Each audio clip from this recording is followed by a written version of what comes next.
Қасқыр мен қазағымның не бірлігі бар, не ұқсастығы бар десең, бөрілер қазақ сияқты қартайған атанасын ешқашан тастамай асырайды, және жарына, туысына, досына өле-өлгенше адал болып, бөлтіріктерін асырап, тәрбиелеп жеткізеді екен. Қасқырдың атын атамаған, себебі қасқыр десең келет деп жорып оны ұлыма деген. Неге көп бөрілер ұрпағы дегенге келсек, еркіндікті аңсайтын бөрілерді әлі күнге дейін қолға үйрете алмапты. Қасқырдың қаншығын ұстаған жағдайда қаншық итпен атастырмасын деп өз жатырын өзі шайнап тастайды екен. Ол жұбайына деген адалдық және де басқадан тұқым алмау үшін солай істегенге не дейсің? Сол себептерден ежелгі ғұндардың жер бөрілер руынан патша сайласа, түріктер өздерін көк бөрілер ұрпағымыз деп атаған. Түрік қағаны Күлтегін жорық алдында Хангай тауларына келеді. Қақыраған қыстың күні қар қалың. Бір кезеңде таудың биік құзына арлан шығып, Күлтегінге қарап, кірпік қақпай, бір-біріне ұзақ қарап тұрады. Жасақта үн жоқ. Тек бөрілерден қорыққан аттар ғана пыр-пыр етіп, орындарында тыпыршиды.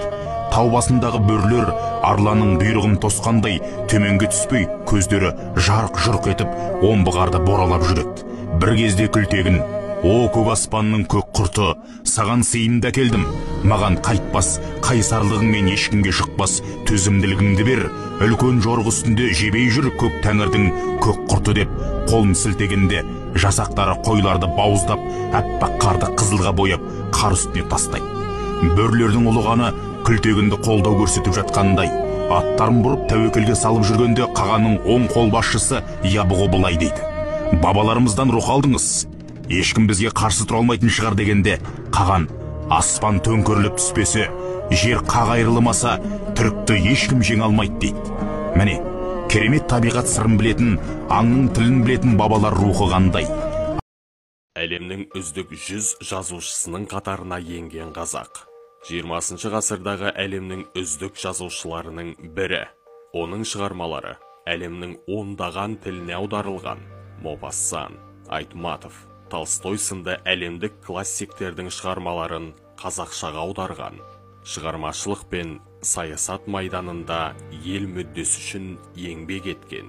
Қазақ киносының классикасына айналған Қыз жібек, Атаманның ақыры сынды туындылардың жарық көруіне ат салысқан. ЮНЕСКОның Жібек жолы экспедициясын қолдап, сол істің нәтижесінде Түркістан, Сайрам, Тараз, Отырар, Маңғыстау өңірлерінің тарихи жәдігерлері ЮНЕСКО әлемдік мұра нысандары қатарына енген.